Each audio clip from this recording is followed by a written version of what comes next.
Hello, and welcome to one of our final interviews in our series, Creating a Life That Nourishes Body and Soul. Today, we have Amma Primicino joining us from England, from London, right, Emma?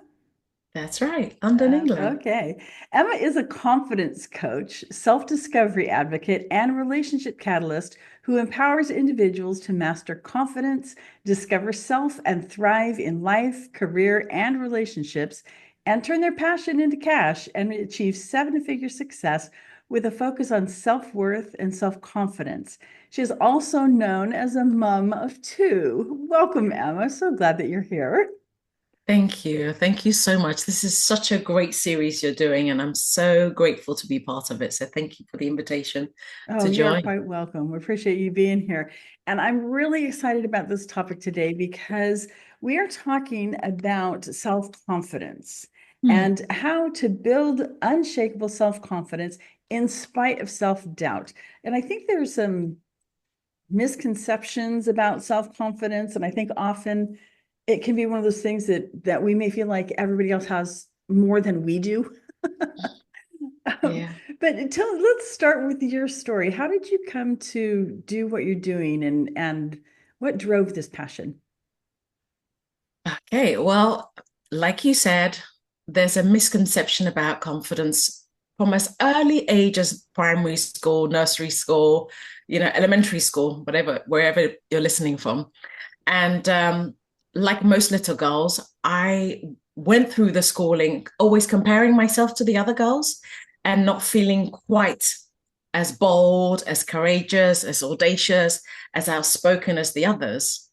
What I didn't realize, and so I built an identity believing that I wasn't as confident as others.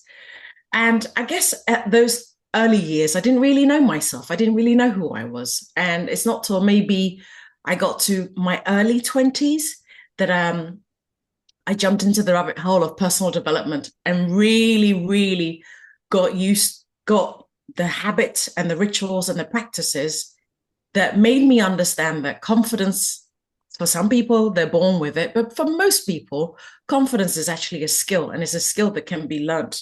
And this is a Mm. skill that once you learn it, you have to practice it on a regular basis.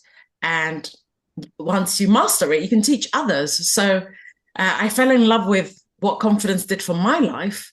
And I fell in love with the personal development industry. And rather than being a consumer of it, during COVID, I decided to Mm. pivot from my career, which was in marketing and public relations. And what better skill to have than to be able to help somebody brand themselves, fall in love with themselves so that they can do more than they've ever done and live a wonderful life. And I have a particular soft heart for mothers because I think motherhood is one of the greatest professions on the planet. And unfortunately, lots of women develop the deeper self doubt during motherhood because of how society sees motherhood. That most women will describe themselves as, "I'm just a stay-at-home mom," and that language completely dismantle any confidence that they had before they become mothers. But because it's the most important job on the planet, I wanted to create a framework, a program, a conversation to empower mothers so that they can really love that calling and that invitation of raising the next generation and Mm. know that I believe a woman can have it all, maybe not necessarily all at once. So if this is your stay at home season, make the most of it, love on it, enjoy it, step into it fully.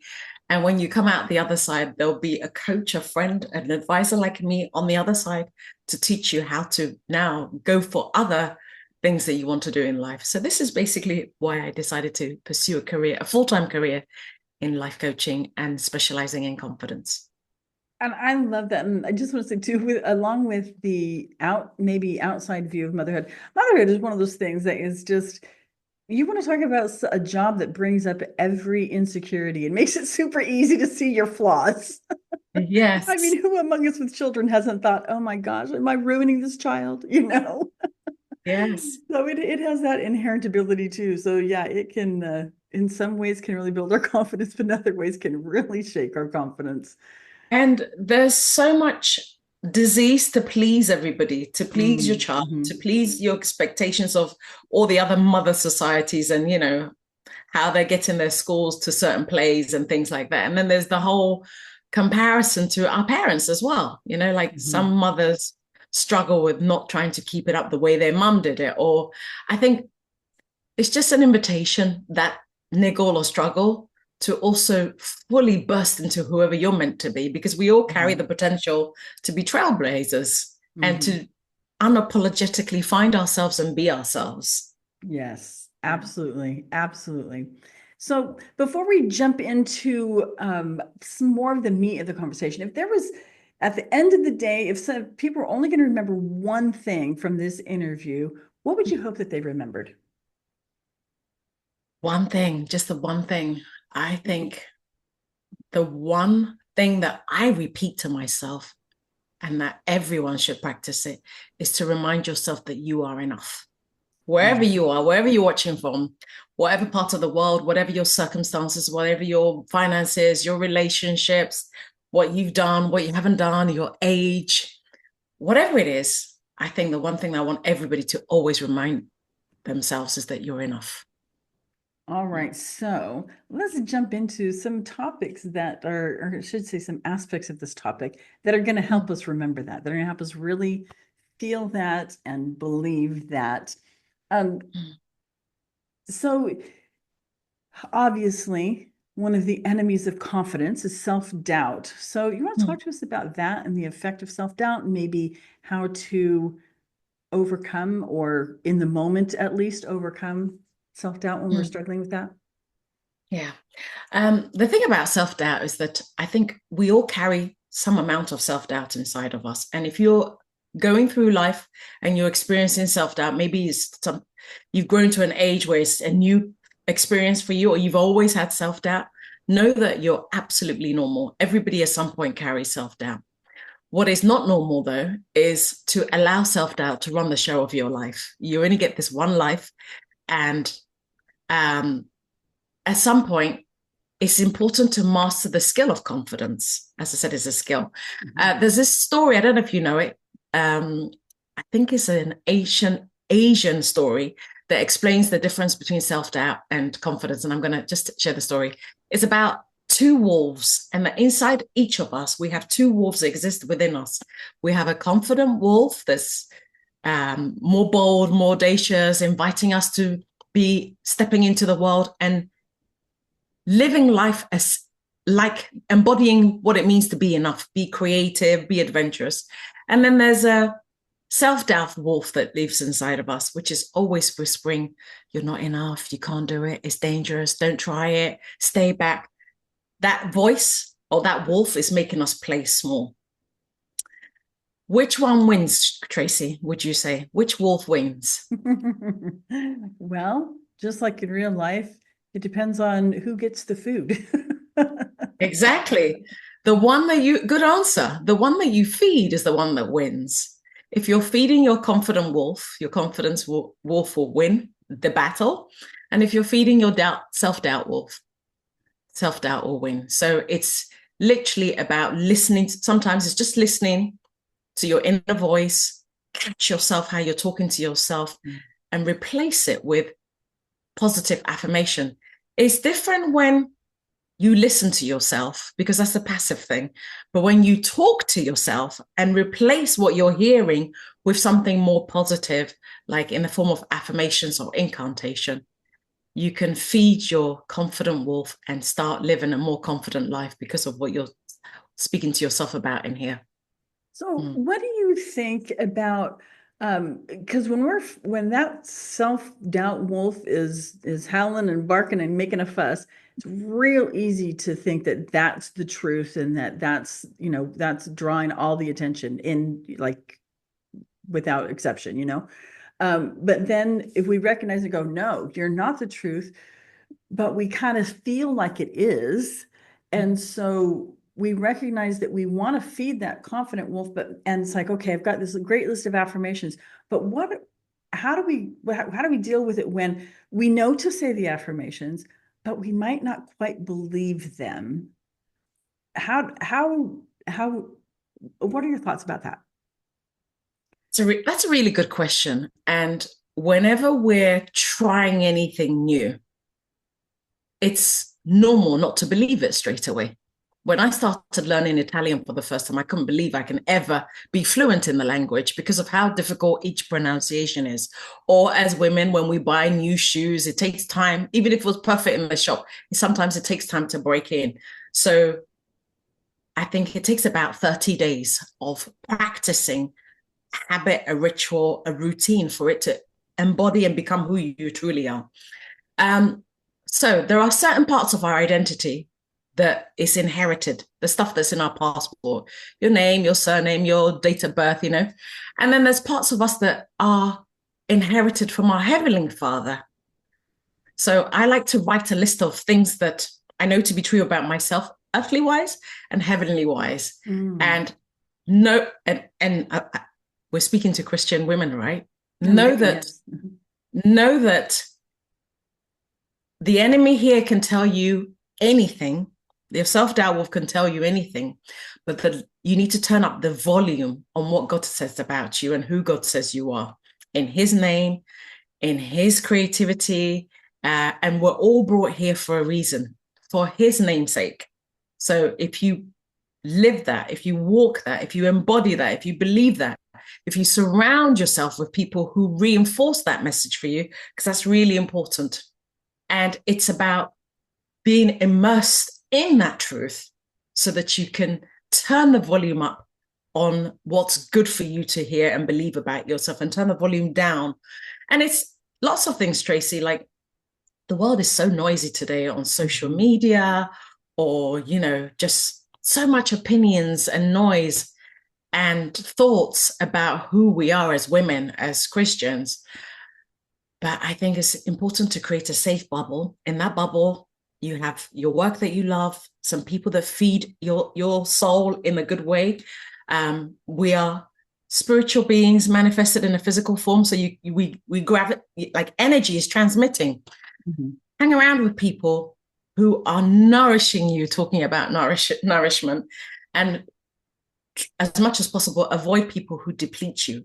And if you do this for about 30 days and you spend time with God and listen to what God has to say, even if it starts being little whispers, his voice, his message, his vision for who he wants you to be will get louder. And this will help you build radical confidence that nobody can take away from you.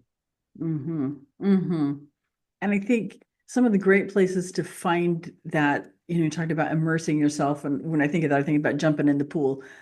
Where's the pool? The pool is in the scriptures. The pool is in, for me, music that really feeds my soul. And, whether it's through the words or through just the music itself, or through other people who may see me more clearly than I see myself at times. What other things do you think what else might you think would be in that pool to immerse yourself in when we're really trying to believe that the affirmations that we want to say? I think I've started a practice for journaling, and I really enjoy journaling. And rather than maybe creating my own prompt, I create prompts that I imagine God is asking me those things. So if God was your life coach, right? And coaching is about asking empowering questions so that you can see yourself bigger, brighter, lighter. What are the questions that God will be asking me to remind me of who I am? Because we've, at some point on our journey, have lived the truth of who we are, but sometimes we forget. Or sometimes we blocked it out of our way. And sometimes we forget how much God has been in every chapter of our life and that we're not really alone and that he's reminded us that we are enough, but we always need the reminder. So I prompt myself and ask myself, like, if God was my life coach, what would he ask me today? And then I'll write based on what I need to hear from him, right? Or what's going to nourish me for that day. So yeah, just create questions and imagine being sat wherever that is, at the beach, on your desk, wherever your sanctified imagination will take you, and have that conversation with God. I like to write it. And Mhm. sometimes it makes me cry because Mm. I can forget my potential, how loved I am, how blessed I am, how grateful I am. And I think talking about being grateful, gratitude is also a powerful practice because, of course, we have so much to be grateful for. Yes. We forget. And I like to remind myself of things like, okay, if I'm going through a hard time, and I said to you before we came on this conversation, I had a bit of a bad day. I like to remind myself that God is doing the hard part. Like the hard part, like, wow, He knows how I'm going to draw in air, clean it out, and do something with my body for me to be alive. Like if we think about the mechanism of a human functioning body that we take for granted, I like Mhm. to let God to do the hard part, and I show up for the other parts that I can do, that I'm capable of doing, because I believe in Him. Mhm. And I think this really kind of highlights a point that I'd like to talk a little bit more about, the difference between self-worth and self-confidence, because you talked about how your confidence can waver sometimes, but it implied in what you said is that that worth, our value, that doesn't waver. You want to talk a little bit more about that? Yeah, I think in today's world, we might be influenced to value ourselves on what we see around us, how society is showcasing, particularly women of a certain age. On Mhm. Sunday, I'm turning 50. Woo! And Happy birthday, a little early. yeah, thank you. And I'm, like the reaction of people when I say I'm 50, wow, yeah, like, especially like, sort of my kids' age, 50. Anyway, I did it. I thought my mum was really old when she turned 50 and like, right, she's done. But it's not. I think we go through different seasons in our life, and um, every tier of the decades, the tens, Mhm. 20s, 30s, 40s, 50, I see it as a staircase to be able to see things that I couldn't see in my 40s. Like Mhm. my self-worth has naturally evolved to a truer version of how heaven sees me, because I'm Mhm. that step a bit higher. Maybe there's that sense of urgency that life's too short to waste time feeding my self-doubt wolf about what he thinks of my worth. And I think I also surround myself with different people who are cheerleaders for me and believe in me and love on me and, like you said, present me in ways that surprise me. And in the job that we've chosen to do, maybe when I was younger, I thought I could go be a brain surgeon or a heart surgeon or something that looked like a profession that's more important. But now I do that. I go to work with the tools of linguistics and listening skills and my heart, and I help people to fix their brain, heal their heart, see a vision for what's possible in their future.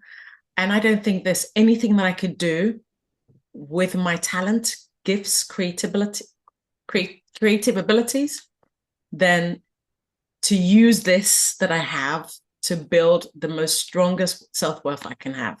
So my self-worth is not even just about how I see myself and how I feel about myself.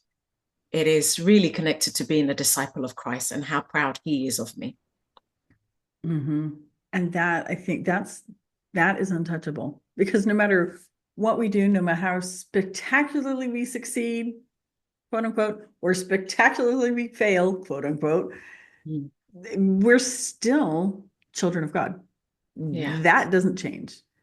And that worth that comes from that's just untouchable. Now, in this life, it's easy to get blinded by that and sideswiped by that.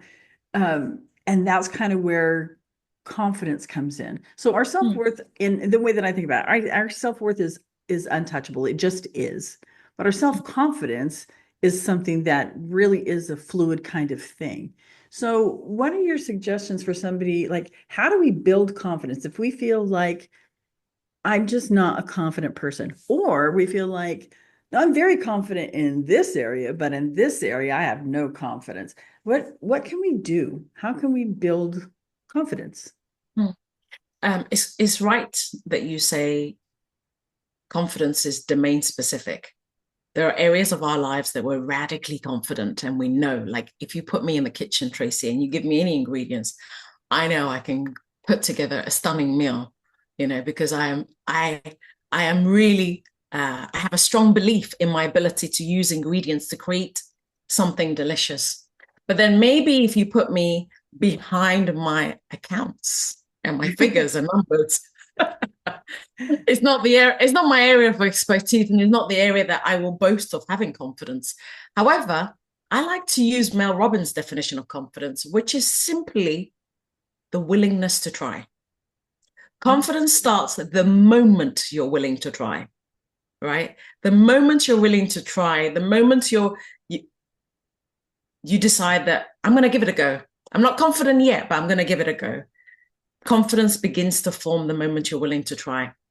And confidence comes from competence. The more you become competent at something, the more confident you get. The problem is that a lot of people don't try because they think, I don't have the confidence to try. But confidence is the reward, the prize, the brownie points that you get after taking action. So to start anything new, you don't need to have confidence. You need courage. You need to have the courage muscle to decide that I may be wobbly, I may not be so confident, but I'm going to give it a try. And it's also confidence. It doesn't come by chance. If you want to be confident in something, it doesn't just turn up. Ding dong, confidence is here. It doesn't come by chance. Confidence. But it comes by change. You have to change to get confident. You have to change the way you talk to yourself. You have to change the way you're holding yourself back, whatever those blocks and limiting beliefs are. You have to change maybe how you're willing to ask for help. There are people like you and me who are, I don't think we're supposed to be good at everything, talking about different areas of confidence. So if there's an area that you feel you want to develop your confidence, maybe you want to be able to speak on camera, or maybe you want to launch a business, but you don't have the skill set. Nothing builds confidence than reaching out to somebody who's an expert in the area, who knows what they're doing.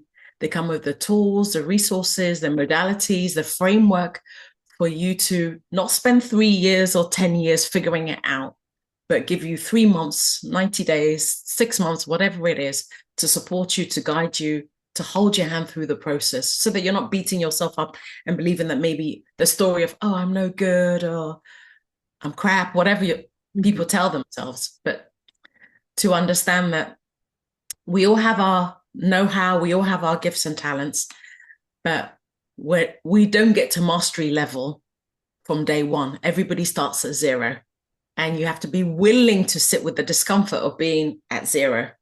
And that's uncomfortable, Tracy, that's uncomfortable. It's sometimes embarrassing, or at least we feel it that way in our bodies and in our system, but it isn't. Your level of zero or discomfort might be the reason somebody else has the courage to also step up their game. But if she can do it, I can do it. So coming back to that one word or phrase, you're always enough wherever you are. You just got to decide what it is that you want to express in this one beautiful wild ride called life, because it does go so quickly. And there are so many misconceptions and limiting beliefs and ideas that hold us back. And it's a shame, because we all came here to be an expression of God, and he comes in different shapes, sizes, color, everything.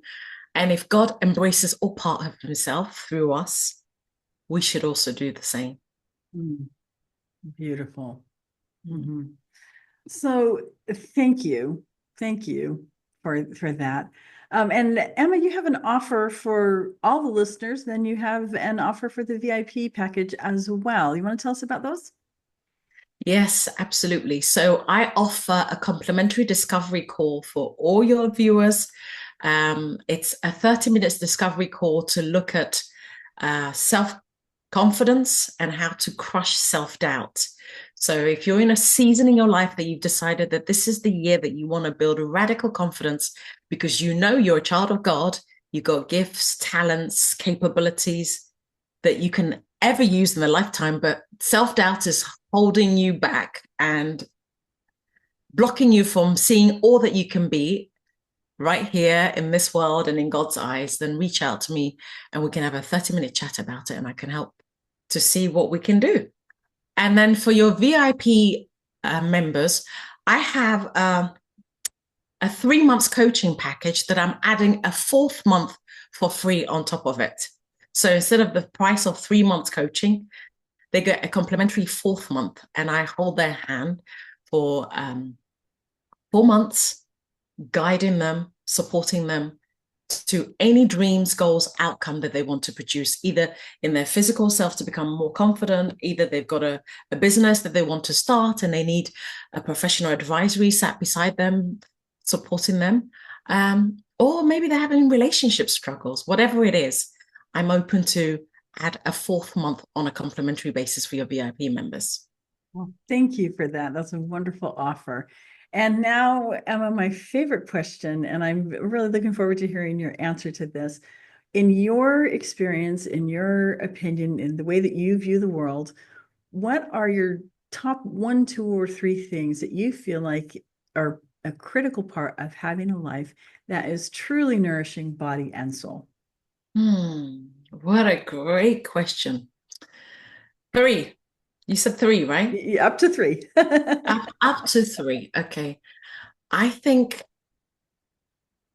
the first one is having a strong identity of who you are, knowing deeply who you are, but who you are connected as a child of God. There are many parts of self and identity, like lineage, family, society, whatever, but I'm talking about really understanding who I am in God's eyes. That's one. So the true identity of who I am. I think having a nourishing life has to do with having habits, rituals, and lifestyle choices that really nourishes the mind, body, and soul. Yeah.